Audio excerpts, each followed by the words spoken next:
Policy എടുക്കുമ്പോൾ നമ്മൾ നോക്കണം ആ പോളിസി എടുക്കുന്ന കമ്പനിക്ക് എവിടെയൊക്കെ ക്യാഷ്ലെസ് സർവീസ് ഉണ്ടെന്ന്.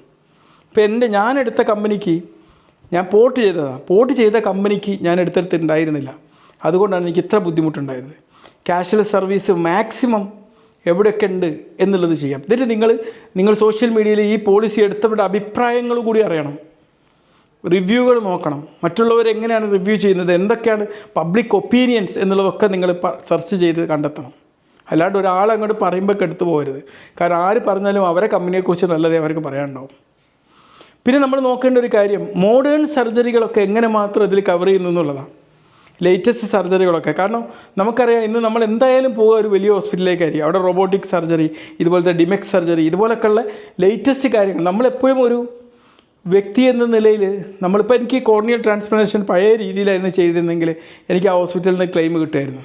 ഹോസ്പിറ്റലിൽ നിന്നല്ല, ഈ ഇൻഷുറൻസ് കമ്പനി ക്ലെയിം തരുമായിരുന്നു. അതിനാകുമ്പോൾ എന്ത് ചെയ്യുന്നു, എൻ്റെ കണ്ണ് മുഴുവനും കീറി മുറിച്ച് അത് മൊത്തം മാറ്റി 16 സ്റ്റിച്ചിട്ട് ചെയ്യണം. പക്ഷേ നമ്മളെന്ത് ചെയ്യും, അതിനെല്ലാം നമ്മളതിന് വേണ്ടിയിട്ട് നമ്മൾ ശ്രമിക്കുക ഏറ്റവും നൂതനമായ രീതിക്കായിരിക്കും. അതുകൊണ്ടാണ് ഡിമെക്കിന് പോയത്.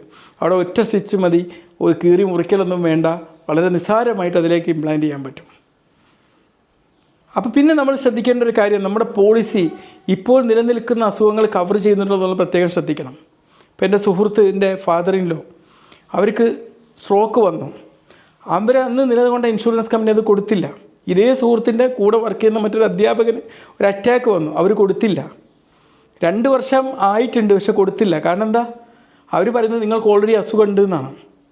അറ്റാക്ക് വന്ന ആൾക്ക് പറഞ്ഞ പ്രഷർ ഉള്ളതുകൊണ്ട് അതിന് കാരണമാണ് നിങ്ങൾക്ക് ഓൾറെഡി ഉണ്ടെന്ന്. പ്രൂഫ് കൊണ്ടുവരാൻ ചോദിച്ചു. ഈ സ്ട്രോക്ക് വന്ന ആൾക്ക് നിങ്ങൾക്ക് മുമ്പ് ഉണ്ടായിട്ടുണ്ട്. ഇല്ലാത്ത സ്ട്രോക്കിന് എവിടുന്ന പ്രൂഫ് കൊണ്ട് കൊടുക്കുക? ഇല്ലാത്ത സ്ട്രോക്കിന് എവിടുന്ന് പ്രൂഫ് കൊണ്ട് കൊടുക്കും? പറഞ്ഞ മനസ്സിലായില്ലേ?